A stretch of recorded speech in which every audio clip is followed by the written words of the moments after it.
The arrival of COVID in Yemen was, as you can imagine, much heralded in terms of the huge anxiety, initially and primarily from the people of Yemen, of course, but also from the international system. And because Yemen is in the middle of a conflict, as you know, we've had 5 years of it, and the north and the south are held by different administrations, the government of Yemen in the south and the Ansar Allah movement in the north. The capacity of the international system to be able to respond effectively through the distribution of materials and medicines, drugs, and equipment in an equitable fashion around the country, we knew was going to be a challenge. Firstly. Secondly, of course, because of the war, naturally enough, the health infrastructure has been massively degraded. And thirdly, because of the war, the immunity levels, the physical health of the population, of course, they're much weaker and therefore more vulnerable. And then finally, in a different way, we knew also that we were going to have a situation in which the level of contact tracing and testing and the discipline that eventually became accepted in terms of social behavior was going to be very, very difficult in Yemen. So we're going to face a broken country with inadequate health structure, with an enmity between two sides who run different parts of the country, and a population who were at the mercy of this new scourge. And so we were very worried. Added to this, and it became very clear to me and others, is funding. The funding available through WHO and the World Bank for COVID response in Yemen was very, very little. And I'll give you an example of this. We got involved, my mission, a political mission, got involved in trying to get air consignments through Muscat into Sana'a, the capital of Yemen, and also into Aden, where the government of Yemen is located. And we were very lucky to have some drugs that could be brought in by WHO and with World Food Programme helping on the logistics. But what we discovered was there was no money to pay for the air freight. WHO did not have the funding, about $500,000, to pay for that air freight. And that was because the funding level for Yemen, which was not the top of the list of international cooperation on COVID, was just not there. So all the news was bad news. Eventually somebody stepped forward, by the way, and paid for those shipments, and in they came. So we knew that this is the beginning of the year, as we moved into March and we started getting into lockdown, that we faced, all of us in different ways, really difficult operating environment where the population was so at risk. We're not sure whether, in fact, it has turned out according to our worst fears, partly because, of course, we don't have the figures. Naturally enough, there's no link between the reality and the official statistics. But we're not sure that it did actually wash through the country in that way that we feared. Aden was an infested city at the beginning. We know there were mass graves in Sana'a, and we know that the hospitals in Sana'a at one point were overwhelmed. But we didn't actually see, I think, the level of hospitalization and death that we feared. And there are reasons for this, to do with the fact that people don't move around quite so much in the middle of a war and so forth. So my first answer to your question is that it was a huge worry. And of course, it was very relevant to the Secretary General's call for a global ceasefire, which came through in March.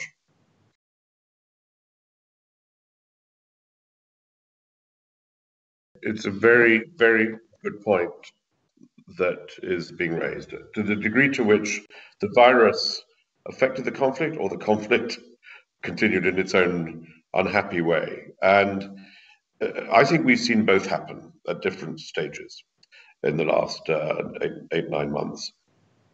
Initially, let me just go back slightly to before the COVID arrived. The conflict was, for the last couple of years, still going, still causing misery, but territory was not, on the whole, being taken by either side. There had been, in the last quarter of last year, of 2019, there had been a huge diminution in the conflict, a huge decrease in the conflict, because the Saudi-led coalition had essentially stopped most of its air support and air bombing of the Ansar Allah. And they did this for, there's another story behind that, but let me just say at this point that that's what was happening. And then in January, the war restarted. And what happened, and it wasn't related to COVID, what happened was that Ansar Allah, the Houthi movement based in Sana'a, more or less decided that they should now proceed to take territory. As I say, this is a new and unwelcome aspect of the conflict in Yemen. And they started to move, as you surely know, eastwards towards the oil-rich governorate of Marib. And by the way, they're still there conducting that military campaign. So what happened was that the conflict, which had been more or less static, although miserable, became worse. There was an opportunism, in my view, that was there from the Ansar Allah movement. So that was one aspect. The other one is geopolitical. And it was clear from what I just referred to, the Saudi-led coalition in the course of the last quarter of last year, I think, made a strategic decision to try, on an equitable basis, of course, and within the context of stability and stabilizing the region, to bring this war to a conclusion. The Emirates had pulled out their military forces about a year ago, a little bit before that, and the kingdom, Saudi Arabia, had come to an independent conclusion that this war was not militarily winnable, and they turned a corner. It wasn't a simple turn. They still maintained then, as they do now, not at any price, because the stability of the region, of course, is a primary interest to Saudi Arabia. But they wanted to go in a different direction. So you had, from the coalition perspective, a push for peace, a push to end the war. This became very important when COVID arrived, because what happened was that when the virus arrived, or was shortly to arrive, and was threatening to arrive, this aroused massive worry, as I've been saying, in the population, and a huge upsurge of welcome for the global ceasefire that Secretary General called on. And the reason I say that now is because of this. Up until that point, in terms of the United Nations efforts, the political efforts, it had never been possible to seriously argue for a nationwide ceasefire, because the Saudi-led coalition was not interested in a nationwide ceasefire up until towards the end of last year. COVID comes along, and the nationwide ceasefire becomes not only thinkable, but popular and necessary. And as you know, we started working on exactly that after the Secretary General's call. And by the way, we're still working on it. So I'll come to that aspect. But at the time, we're talking about March, there was an opening born out of geopolitics, helped by popular opinion, and the status of the conflict, of the fighting itself, to go for an end to the shooting war.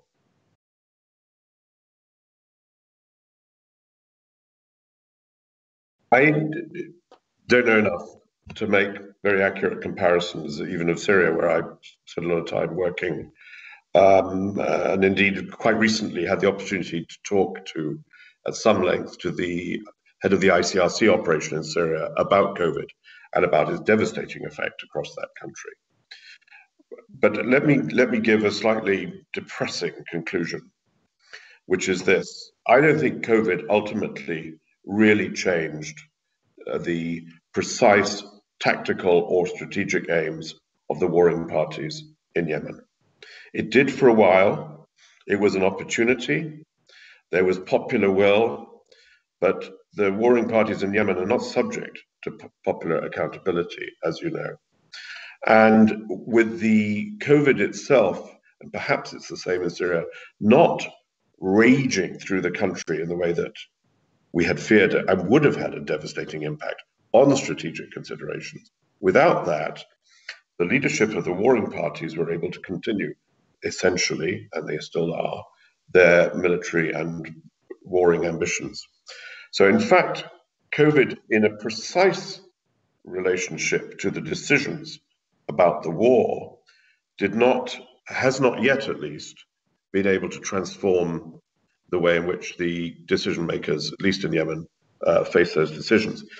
It's had lots of other effects. Obviously, one very clear one, which has yet to percolate, I think, into the minds of some of the decision makers, the Yemeni parties, is, of course, the massive economic impact of it and the way in which this will, we already see it having an impact on the money available to prosecute the war, and it will certainly be a devastating impact on the money available for reconstruction, of course. So, Yemen was in a relatively, it was a miserable place a year ago in terms of the war, but it was in a pretty good place in terms of potential international funding for an exit from the war. Now that's not anything like the case. So COVID's had its impact, but it has not, as of yet, precisely been able to change the councils of war, at least not in Yemen, sadly. And what I think it tells us is that absent really effective advocacy campaigns in a popular way, unaccountable warlords or leaders in war will continue to follow their instincts. We had and the instincts we don't like, which is to battle and to keep fighting for advantage. We had the opposite happen in Yemen 2 years ago. In 2018, as you may remember, there was a battle looming in Hodeidah, the big port on the Red Sea coast, halfway up the country, under the control of Ansar Allah. Governor Yemen, with coalition forces, were threatening that port. As a result of international action, humanitarian and political, and by the Security Council, and by key member states, Jim Mattis famously was very involved. That battle was avoided. And the potential slaughter in the city was avoided, but also the disruption to the humanitarian pipeline which comes through those ports. So that was a clear example of the opposite, in which international advocacy did have an impact on the prosecution of the war. And we did not see that as yet this year, even while, as I was saying earlier, you have a diplomatic consensus in favor of ending this conflict and moving back to civility and politics. But we're still fighting that.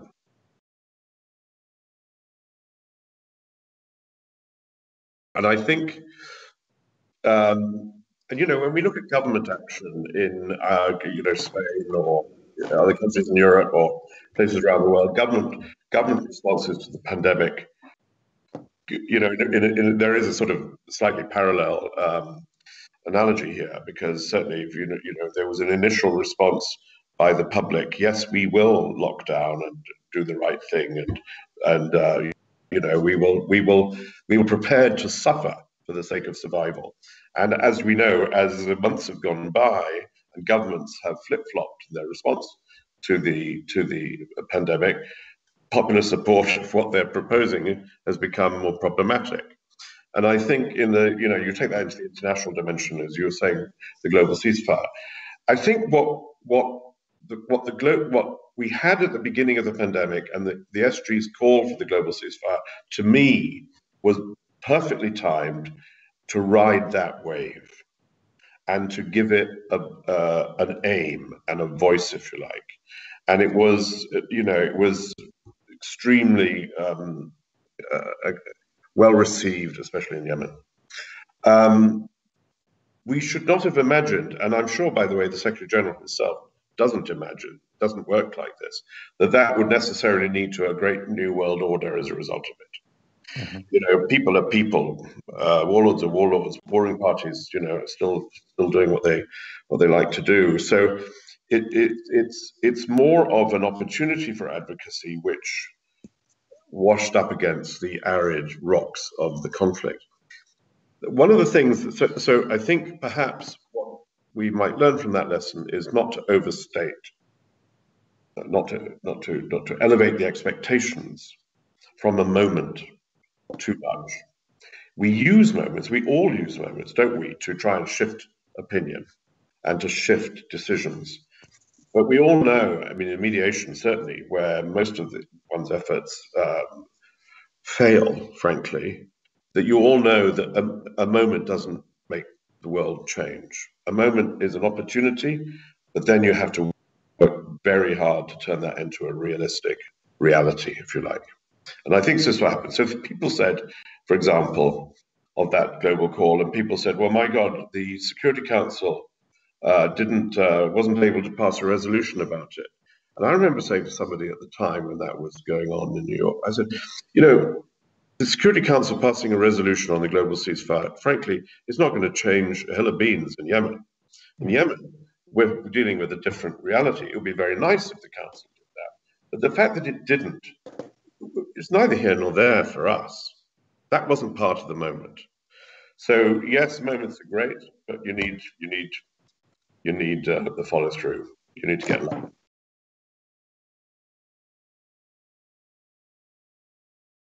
I do, sadly. God, it wouldn't it be nice if we could get a good thing out of the pandemic, like a game changer for conflict? I don't think so, because you know better than me, conflicts arise and are sustained due to completely other considerations and chance and leadership or the absence of it. The pandemic swept through the world, sweeping through the world, devastating it in many ways. But the human capacity for misery and war has not been seriously dented. That is, as you've been saying, that is a question for geopolitics, for diplomacy, for mediation, and for local leadership, as it was before. Those things haven't changed. Although our ability to mediate due to the restrictions on travel and so forth, of course, that's been a different story in terms of the effect of the virus.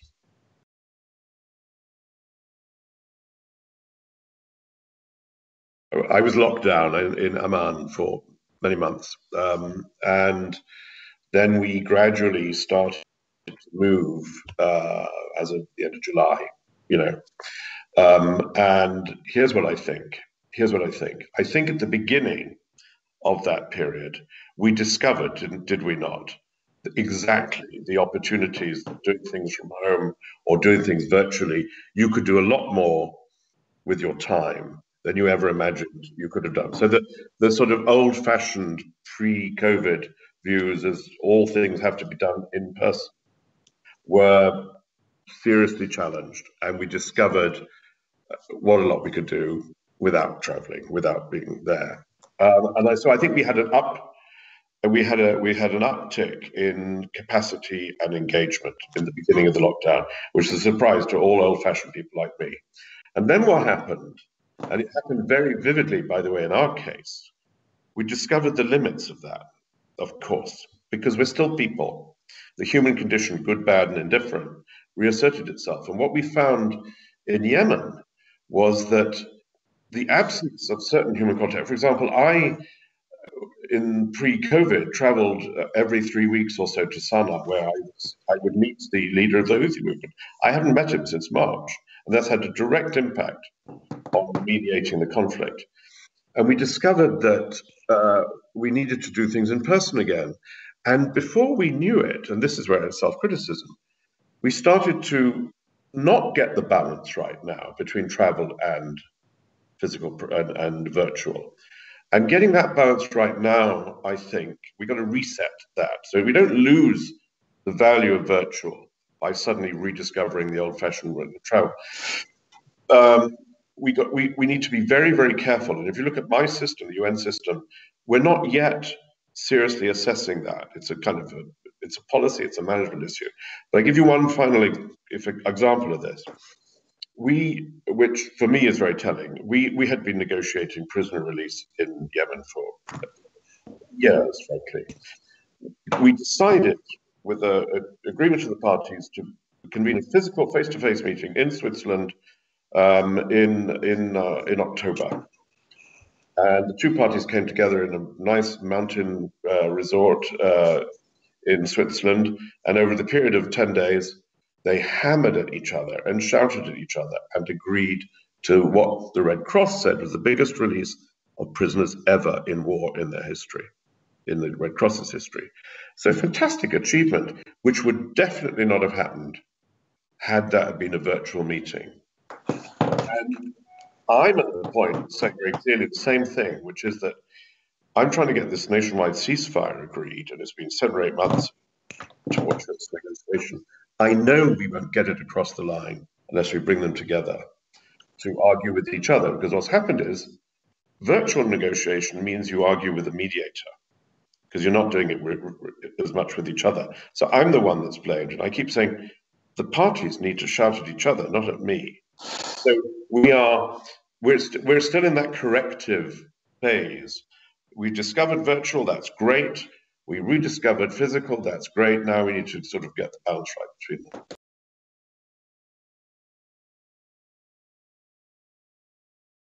That we're all desperately, looking forward to that vaccine. I think I worry a little bit about the analogy I was just making about discovering virtual and discovering the old-fashioned world. We risk going back to our bad old habits, right? And that really we could do without that. Obviously, the planet could do without that in terms of travel. But I think there's a real risk of, and I see it in my own behavior, of going back to status quo ante. That's not a good idea.